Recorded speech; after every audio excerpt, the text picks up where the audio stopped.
olfato y nuestro equipo está conformado por Ambrosio Morales, Hernández Gaviria, Lainez Castillo y Silva Ramírez. Soy Lainez Castillo y pues estaré hablando sobre el gusto. Pues el gusto constituye sobre todo una función de las yemas gustativas de la boca, pero es una experiencia frecuente que el sentido del olfato también contribuya poderosamente a su percepción. Pues la importancia del gusto radica en el hecho que este va a permitir que una persona pues pueda escoger su comida en función de sus deseos y a menudo según sus necesidades metabólicas de los tejidos corporales para pues cada sustancia específica. No se conoce pues lo que es la identidad de todas las sustancias químicas específicas que excitan a los diversos receptores gustativos, pero los estudios psicofisiológicos y los neurofisiológicos, estos estudios pues han identificado a un mínimo de 13 receptores químicos probables en las células gustativas de los siguientes tipos. Tenemos 2 para el sodio, 2 para el potasio, 1 para el cloruro, 1 para la adenosina, 1 para la inosina, 2 para el sabor dulce, 2 para el sabor amargo y 1 para el glutamato y 1 para el ion hidrógeno. Bueno, pues estas capacidades señaladas de los receptores pues también se han resumido en 5 categorías generales que son las sensaciones gustativas primarias. Estas van a ser el agrio, el salado, el dulce, el amargo y el umami. Bueno, como primero tenemos el sabor agrio. Pues el sabor agrio está causado por los ácidos, es decir, por la concentración del ion hidrógeno y la intensidad de esta sensación gustativa va a ser aproximadamente proporcional al logaritmo de esta concentración del ion hidrógeno. Después vamos a tener el sabor salado, que el sabor salado se despierta por las sales ionizadas, en especial por las concentraciones del ion sodio.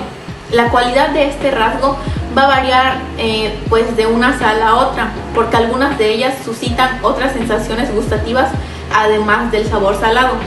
También vamos a tener lo que es el sabor dulce. El sabor dulce no está ocasionado por una sola clase de sustancias químicas. Entre los tipos de productos que lo originan figuran las azúcares, los glicoles, los alcoholes, los aldehídos, los cuerpos cetónicos, las amidas, los esteres, ciertos aminoácidos, algunas proteínas pequeñas, los ácidos sulfónicos, los ácidos halogenados y las sales inorgánicas de plomo y berilio. Pues la mayoría de estas sustancias pues van a ser de un origen orgánico. Bueno, después vamos a tener el sabor amargo, que de igual manera que el anterior, que es el sabor dulce, este no va a ser originado por un único agente químico. En este caso, una vez más, las sustancias que lo suministran casi todas van a ser orgánicas. 2 clases particulares tienen especial probabilidad de causar sensaciones de sabor amargo. Tenemos la primera, que son las sustancias orgánicas de cadena larga, que estas van a contener lo que es hidrógeno, y 2 tenemos los alcaloides. Estos últimos van a comprender muchos de los fármacos empleados en medicamentos como la quinina, la cafeína, la estricina y la nicotina. Y ya por último vamos a tener lo que es el sabor umami, que umami es una palabra japonesa que significa delicioso. Designa una sensación gustativa agradable que resulta diferente desde el punto de vista cualitativo de los sabores agrio, salado, dulce y amargo. Pues umami es el sabor dominante de los alimentos que contienen el glutamato, como los extractos cárnicos y el queso curado, y algunos fisiólogos lo consideran una quinta categoría independiente de los estímulos gustativos primarios. Pues aún no están claros los mecanismos moleculares exactos que son responsables del sabor umami. Mi nombre es Ambrosio Morales y yo voy a hablar acerca del mecanismo de estimulación de las yemas gustativas. Para empezar tenemos lo que es el potencial de receptor. La membrana de la célula gustativa, igual que la mayoría de las demás células receptoras sensitivas, tiene una carga negativa en su interior con respecto al exterior.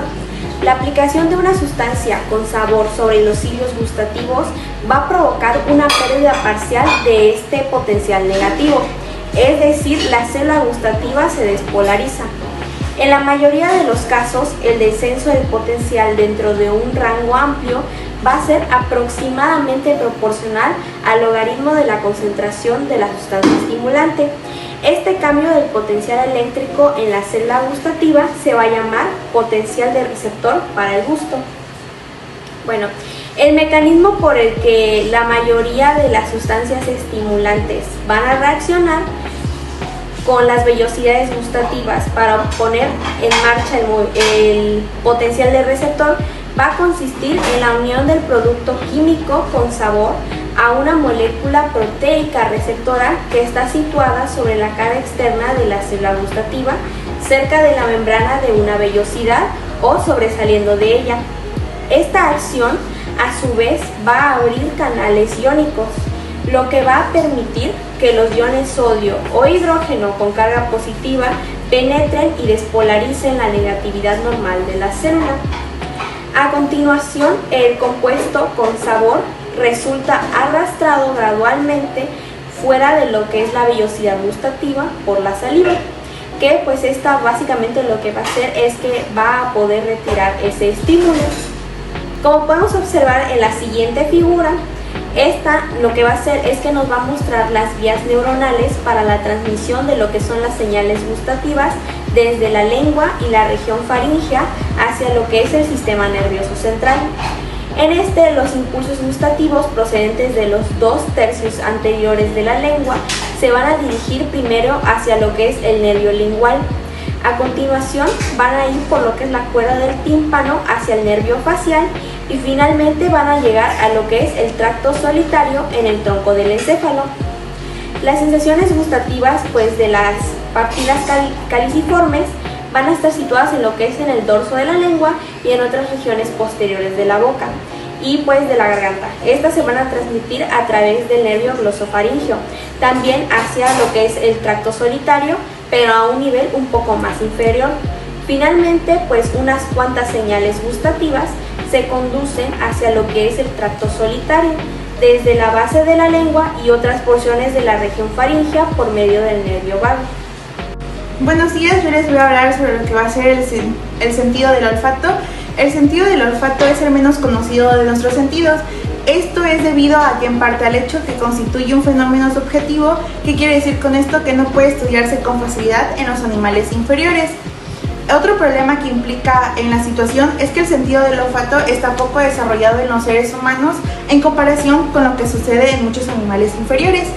Hablando anatómicamente de lo que va a ser la membrana olfatoria, la membrana olfatoria ocupa la parte superior de cada narina.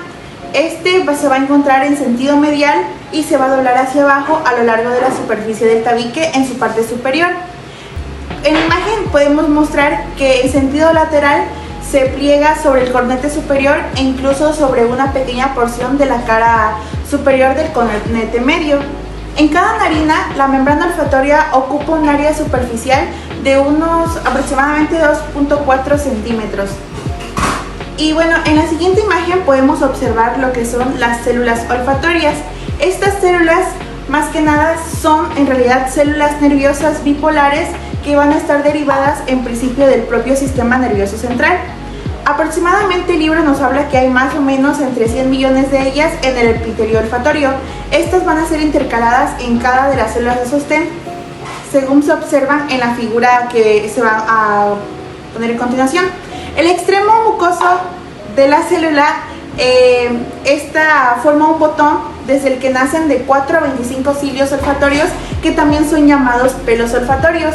Estos van a tener un diámetro de 0.3 micrómetros y una longitud hasta de 200 micrómetros. Estos se van a proyectar hacia el moco, que va a revestir lo que va a ser la cara interna de las fosas nasales. Y bueno, estos cilios olfatorios se van a proyectar y van a crear una densa maraña en el moco y van a ser los encargados de reaccionar a los olores del aire, a estimular las células olfatorias, según se explica más adelante. Y bueno, estas células van a ser esparcidas a lo que va a ser alrededor de la membrana olfatoria, pero va a ser estimulada por las glándulas de Bowman. Estas van a ser pequeñas que se van a segregar un moco hacia la superficie de esta otra. Soy Silva Ramírez y yo les hablaré sobre la transmisión de las señales olfatorias hacia el sistema nervioso central.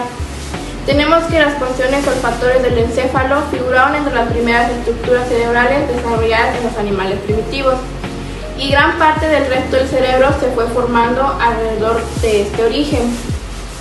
En realidad, parte del cerebro que al principio se dedicaba al olfato, más tarde evolucionó hacia las estructuras encefálicas basales que controlan las emociones y otros aspectos de la conducta humana, lo que ahora conocemos como el sistema límbico. Tenemos la transmisión de las señales olfatorias hacia el bulbo olfatorio. El bulbo olfatorio está representado en la siguiente imagen. Tenemos que las fibras nerviosas olfatorias que bajan desde el bulbo se llaman el par craneal 1 o tracto olfatorio. Sin embargo, en realidad, tanto el tracto como el bulbo constituyen una prolongación anterior del tejido cerebral que emerge desde la base del encéfalo. Y tenemos que la dilatación bulbosa de su extremo y el bulbo olfatorio se hallan sobre la lámina cribosa, que ésta separa la cavidad craneal de los tramos superiores de las fosas nasales. Tenemos que la lámina cribosa presenta múltiples perforaciones reducidas a través de las cuales ascienden un número idéntico de pequeños nervios desde la membrana olfatoria en la cavidad nasal. Para entrar en el bulbo olfatorio dentro de la cavidad craneal, y tenemos que las vías olfatorias primitivas y nuevas hacia el sistema nervioso central. Tenemos que el tracto olfatorio penetra en el encéfalo a nivel de la unión anterior entre el mesencéfalo y el cerebro. Allí se divide en dos vías según se observa en la siguiente imagen. Una que sigue en sentido medial hacia el área olfatorio medial del cerebro y la otra en sentido lateral hacia el área olfatorio lateral. En esta primera estructura representa un sistema olfatorio primitivo, mientras que la segunda constituye la entrada para el sistema olfatorio antiguo y el segundo el sistema moderno. Bueno, y como conclusión tenemos que el sentido del gusto y del olfato son fundamentales para nuestra percepción del mundo y de nuestra supervivencia. El gusto nos permite detectar sabores y nutrientes esenciales, mientras que el olfato nos alerta sobre peligros y nos ayuda a disfrutar de aromas y sabores. Ambos sentidos están estrechamente relacionados y trabajan juntos para crear nuestra experiencia sensorial de los alimentos y del entorno. La pérdida o alteración de estos sentidos pueden afectar significativamente nuestra calidad de vida y nuestra capacidad para disfrutar de la comida y del entorno. Gracias.